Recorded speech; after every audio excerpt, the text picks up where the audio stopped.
Hello, my name is Sydney Skellinger, and I am the owner of the Poodle Booked Travel Agency, and I am here as your guide for all things river cruising on the River Cruising Masterclass. I will say I did some math. I was asked a question this week about how many cruises have I been on, and I have been on 52 cruises, and I have 3 more river cruises planned this year.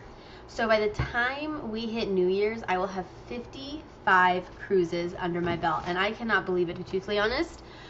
But I say that not in a brag, but in a way to be like, I understand the different cruise lines and how it can help benefit you. And that's kind of where this series came about. So this new series that we're going to be talking about, I'm going to be releasing a new episode every single Wednesday. And it is going to be on each river cruise that there is. And in case you didn't know, there is more than just Viking on the river. They might have the most boats, they might be the loudest, but that might not actually be the best cruise for you. However, it could be. I've been on 2. They're great trips. But I just want you to be aware of all the different options and how they might work for you. So here's how this is going to work. So what we're going to do is today's going to be an overview. I'm going to go over the questions that I'm going to be answering for every cruise line. So each episode is going to be a highlight of a river cruise, and I'm going to be answering 15 questions. Who it's for, what they're about, and how and why it might or might not be the best fit for you and your family. And then we're gonna just go through one by one every Wednesday. But with this first episode, I kind of wanted to go over some things that you might not know about river cruising, some high-level overviews. So what is a river cruise, right? So river cruising is how you can do, I consider it like a floating hotel. So you get to go along a lot of different rivers, stopping in the heart of charming villages, historic towns, wine countries. You're going to have less movement. You're not going to have as many like things that you're going to have to bus to, or if you bus, it won't be as much as if you did a ocean cruise. But there's less people. All river cruises are going to be usually 100 to 190 passengers, and the pace is going to be more relaxed, immersive, scenic. But you can also, do a bunch of walking and exploring if you want to. So that is an option if that is something that you are interested in. It is not about casinos. It is not about what you're getting on board the ship. The ship is definitely just like a moving hotel, and that is how I would consider a river cruise. And so some of the cruise ships are going to have pools, but that's not going to be like a highlight. And none of them are going to have casinos. None of them are going to have, they have like a teeny tiny gift shop. That's always something my mom is worried about. It's like, what about a gift shop? So when we talk about how river cruising differs from ocean cruising, in terms of like port proximity, you're going to be docking more like in the center of town. One of the things, and I guess this will be a hot take, is in Europe, especially like doing the Mediterranean, I don't like the mega cruise ships because of how far they park away from the cities. So, in Venice, they say they port in Venice, but they're actually 2 hours away. If it was a smaller cruise ship of less than 300 people, so like your Atlas, your Scenic, your Emerald, they get to park in the city of, close to the city of Venice and be like 20 minutes away. So that makes a huge difference, and that's the same with river cruising. So river cruising, you're on the river, you're going to be in the heart of these cities that are built thousands of years ago, and were, a main lifeblood of these countries, because as you already know, rivers are the lifeblood of a country before we had the Industrial Revolution. There are fewer sea days. There's never going to be a day where you're just only sailing.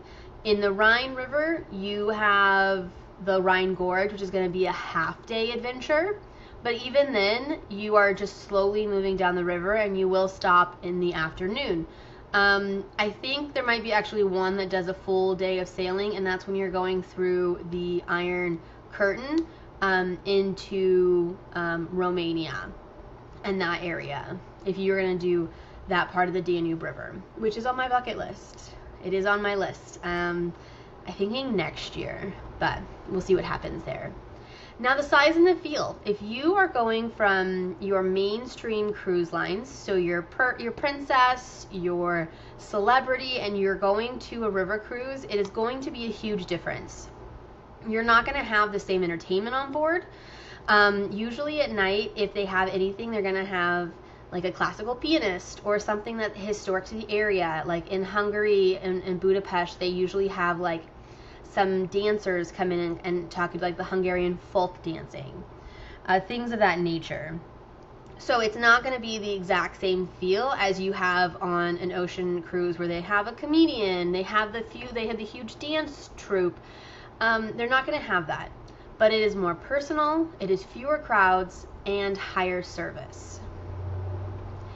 And then when you're talking about the entertainment differences, as I was talking about before, it's going to be very focused on cultural enrichment over those flashy shows. We are really focused on the destinations, not the ship. So we are not talking an icon of the seas where the ship has become the destination. With river cruising, the destination is the destination without having to pack and unpack every day. Like, it's the best of both worlds, in my personal opinion. Now, when you're talking about the onboard atmosphere, you won't need a formal gown, but you are definitely going to, I would say it's country club casual. So I usually wore jeans at dinner. There was maybe one night I dressed up. Alma Waterways does a chef's dinner, and so I did wear a sundress for that. We're not talking full regalia. Some of the more higher end brands will do like private dinners at a castle. I would probably bring a dress for that, but I'm always there for a photo shoot. So things like that, but you are definitely going to get some great food and wine, and that's another thing. On almost every single cruise line, it's included. I mean, the food is always included, but usually you get lunch with wine and dinner. You get lunch with wine and dinner. You get a local beer and wine with lunch and dinner. So, and usually champagne with breakfast. Let's not be real. You always have time for a mimosa. But those are usually what's included.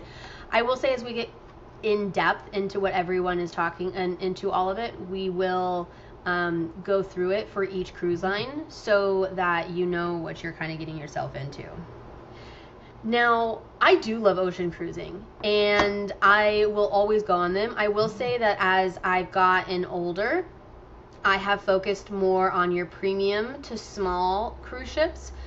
My Facebook group is called The Cruise Collective. It's tips for small cruising, small ships, expedition, and river cruising, because that is really where I love to go into.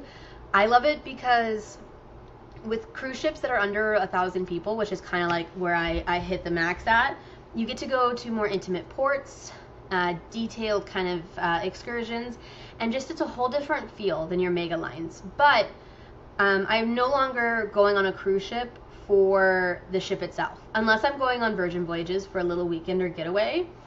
I will say that one is close to my heart on that part. But anyways, most people are going to think a river cruise is a river cruise, but that is actually far from the truth. Each line has a distinct personality, just like each ocean cruise line does, right? So those who like Princess, Holland, Royal, or even if you're getting into the fancier lines, Regent, Silver Seas, Ponant, Atlas, they all have a different vibe because they are all vying for a very specific person because they know who they want to attract. But the question is, do you know what you want in a cruise ship? And most people don't. Most people are just looking at price and not actually looking at what these cruise ships are going to include. I can talk about, so with river cruising, you're going to have Viking, who does a great job with marketing you and saying they are the one and only river cruise company, period.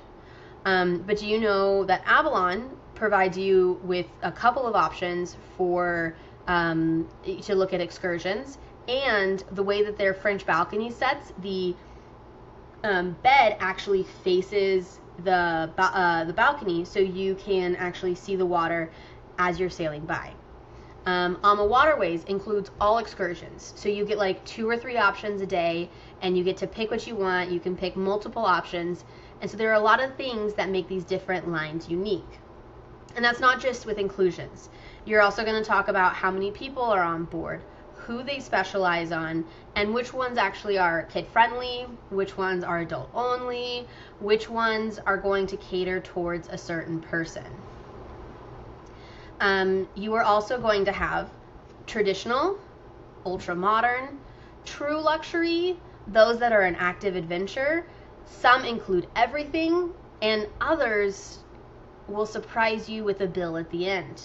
So there are cruise lines that have various vibes, inclusions, excursions, and even a range of guests. So for example, you have Uniworld, and Uniworld, I'm going on them to Egypt for the Nile, but they are very much known for creating their cruise ships for where they're at. It is very gaudy.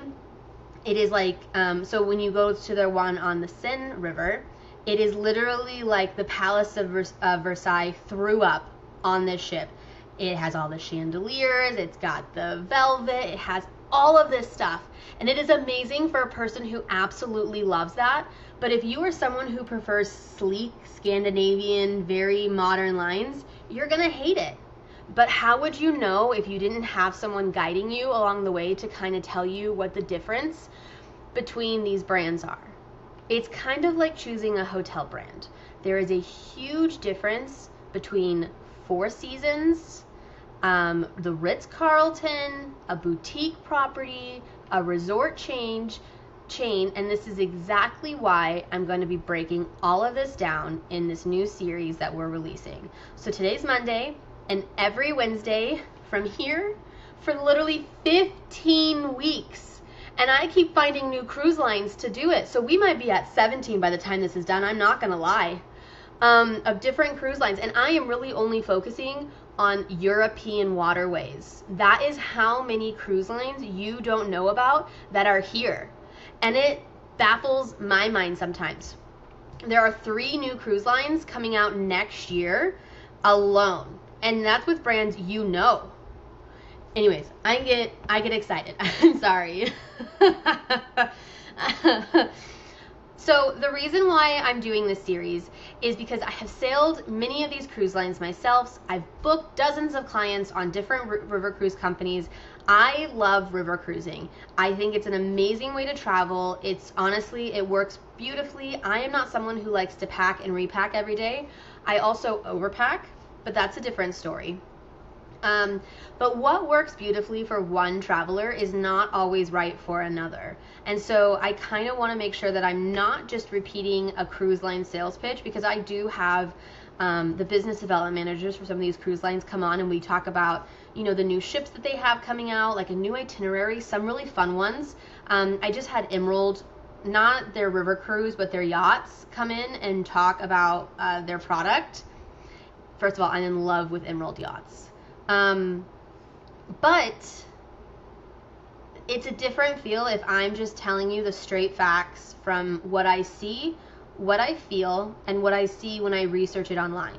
So this is not something that I'm going into lightly, and I want to say that, like, this is also my own personal opinion. But I'm going to be kind of doing an advisor's perspective with behind the scene insights to give you those like standout moments, things that usually could have been better, and just a no fluff, no blind loyalty. I am not loyal to any river cruise brand because I am loyal to my clients. I am not someone who will sell the same thing over and over again, because I think that each cruise line has the right client for it. And so I was just talking to a client about, you know, going to, to Ireland. And they were talking about a brand they'd sailed before, and they said, oh, I love this, it was so great. And I wanted to continue that purchase because it would have been an easier sail, but I wanted to educate them on a different cruise line that I think does Ireland better. And so we had that discussion. We were talking about it because I want to make sure that with all the research I have, the amount of time that I spend researching different cruise lines, different locations, where to visit, that you guys know that I am here to do that work, but also to understand you as a client so that you understand what you're getting and why this is the best trip for you. Not for anyone else, not for Sally next door, but for you. So what I might like is not what you're gonna like, but I can provide you with the pros and cons of these different cruise lines and why I think that's the best fit for you. I digress. Okay, so as I've kind of talked about, each episode is going to cover one river cruise company at a time, and I'm not going to do compare and contrast. I've done that before. I really just want each cruise line to stand by itself with these 15 questions, and I will be answering every question for every cruise line. There'll be no skipping, so you can compare them if you want. It's going to be the vibe on board, it's going to be who's it for, what's included, where it really shines, what it could improve on, its value for money, or if you want to wait for a deal, if it's better if there's a sale.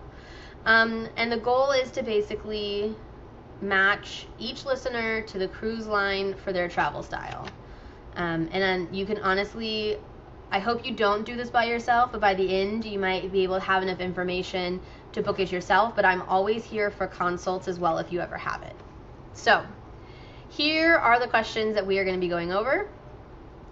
The first one is going to be, I wrote them all down. What sets this cruise line apart from others? What is its best known for in the river cruise market? Like every line, has to have its own distinctive style, its philosophy, some boast sleek, modern designs, one are more opulent, highlight how this is different. And then the next one, so question number 2, is its ideal audience. Who's it for? Who's the ideal traveler for this cruise line? And who might it not be suited for? Each cruise line has catered to a specific demographic, as I was talking about before, and you will know if that you are the right person for that crowd. And now we have the onboard atmosphere and vibe. So what is the onboard atmosphere on this cruise line? Is it casual? Is it formal? Is it intimate? Is it social? Is it traditional? Is it contemporary? I'm going to describe the general mood on board, the social scene. Like, is it more relaxed and low-key? Are we doing activities? And how does that feel? And, if that's something that you're looking for on board. And so then the next one's going to be the ships and the accommodations, right? So what do the actual staterooms and suites on board look like in terms of comfort, luxury, amenities? Not only am I going to talk about the decor, I'm also going to talk about the size. So river cruises do have a serious space constraint. If you will actually look, they're all the same size, but they all hold a different amount of people. It goes from 190 to 100, but that is the exact same size ship, and you were talking about 90 extra people. So where are they going? Who's losing space for that to happen, right? So, and then what are those amenities, balconies, fringe balconies at the suites? Are there elevators, unique facilities on board? Some cruise ships have massages. I did Alma Waterways, and a 1-hour massage was only 80 euros. I'm glad I didn't know about that until the last day, because I probably would have had 3. I love my massages. So anyways, so some don't have massage parlors at all. Some don't even have pools. So kind of understanding what that looks like and how you can figure it out. And so the next thing is going to be like, how do they do onboard entertainment and activities? Are they known for themed parties while you're on board? Uniworld usually always has like a 70s or like some sort of themed party while you're on board. If you're going on the Christmas markets, I always recommend Alma Waterways because they do the most when it comes to the holidays. Every single night they have a different activity. We did, I'm gonna wait till we go over it when I go through it, but it was so much fun. We like even they hid candy outside of our rooms every night. It was a lot of fun. I loved it. Because you're not going to get Broadway shows, but sometimes some of them have a little bit more in terms of evening activities than others. And inclusions and onboard amenities, right? So what's included in your fare on this cruise line and what costs extra? So kind of give a rundown of, are all the excursions included? Is alcohol, gratuities, Wi-Fi? Is it only your basic drinks? What does the all-inclusive include, right? Some say they're all-inclusive but have different sort of things that are extra. Some have this part and versus this part. So we're going to go through for each cruise line what that looks like so that you can kind of understand if there is extra charges for premium tours, premium drinks, airport transfers, laundry, because there are some that the airport transfers are included even if you don't book air through them. So this is just going to help you guys understand the value and what you have to think of as additional costs when you go on a cruise. And then the next is, how does this cruise line handle shore excursions and itineraries, right? So what do the destinations look like? What kind of tours are offered? Are they just guided walks? Is there some active options, exclusive experiences? And this is going to kind of play into what's included and what's not, but some of the cruise lines have exclusive experiences where they will, as I said, rent out the castles and do a 5-course dinner. That's something that Tauk does, as well as Scenic. And they're going to do, and then, so with Avalon, they're part of Globus. And so they're going to leverage their tour experience and craft exclusive shore excursions based on those relationships they already have. And then there's also some cruise lines have unique regions that others don't sell. And in this same piece, I'll also talk about how, depending on how large the cruise line is, they usually might have multiple itineraries for the same river. I did the Danube River 3 times, and I saw different ports on each one. Now, there was some that were the same. Vienna and Budapest were always there, but I got to see different parts of Germany and Austria, so you can definitely do the same river and do different itineraries. The next question is value for money. Is the cruise line a good value? Why or why not? And so I'm going to give you an honest take about how I feel in general about the value of this cruise line. Now, that can change from Monday to Tuesday, so please take this with a grain of salt.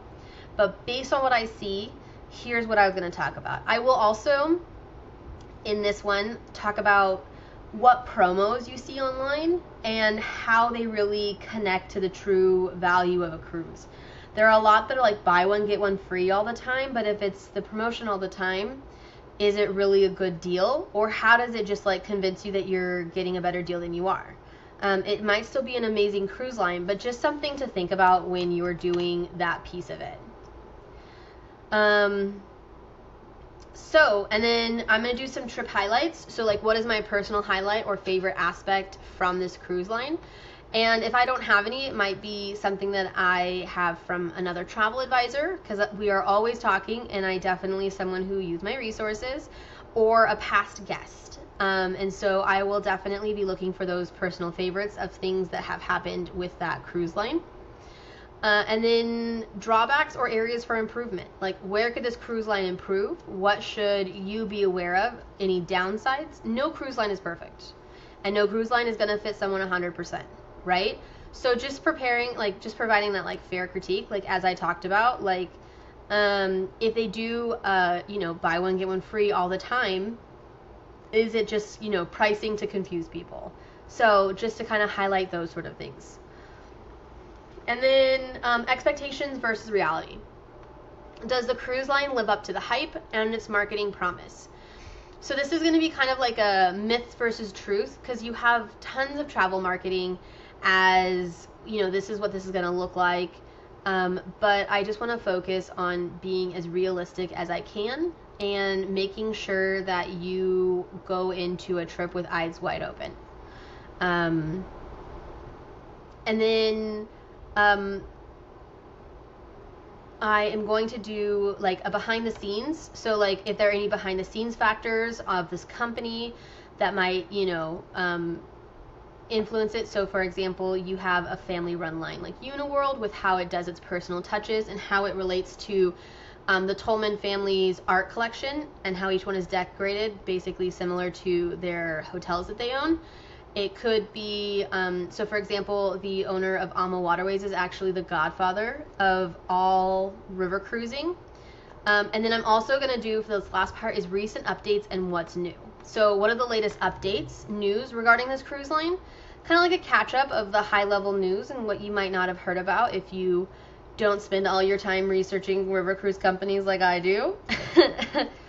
But it could be new ships launching, fleet refurbishments, and most of the cruise lines actually refurbish their ships between January and March, because most cruise lines actually aren't running. It is starting last year, I think was the first year you had river cruises running 12 months out of the year.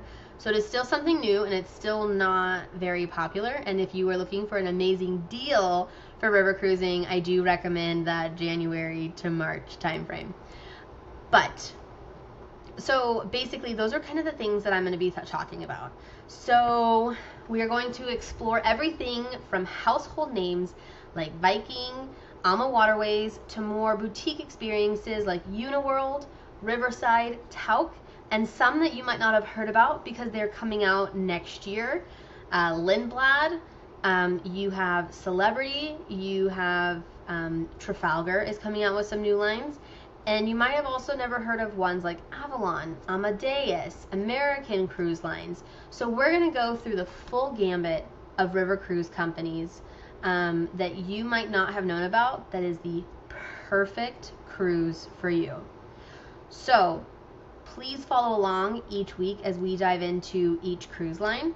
I recommend that you listen. I have it on this podcast. I also have it on YouTube if you want to see my face. I sometimes put on makeup for it, give or take. You can also go to my Facebook group if you have any questions or comments. It is the Cruise Collective, Small Expedition and River Cruising Tips with Sydney. And you can ask questions before the specific river cruise that you want to know about is. If you have a question that you want answered about every single one, if you catch it and I love it, I will add it in and I will revert back and do like a little tiny mini podcast on some of them so you can answer it as well. So I appreciate you listening, and I literally cannot wait for this series so that I can help you cruise smarter, not just fancier. And if you ever stared at a dozen river cruise options and thought they all look the same, I promise you they don't. And I'm here to help you find the exact one that fits you. Thank you for listening. I would love if you subscribe, and I can't wait for you to listen to the next episode. And I will tell you I am going in alphabetical order. So can you guess which one I'm going to do first? I'm going to leave it as a surprise. I'll see you on Wednesday, and if you have any questions in the meantime, please do not hesitate to reach out. And thank you so much.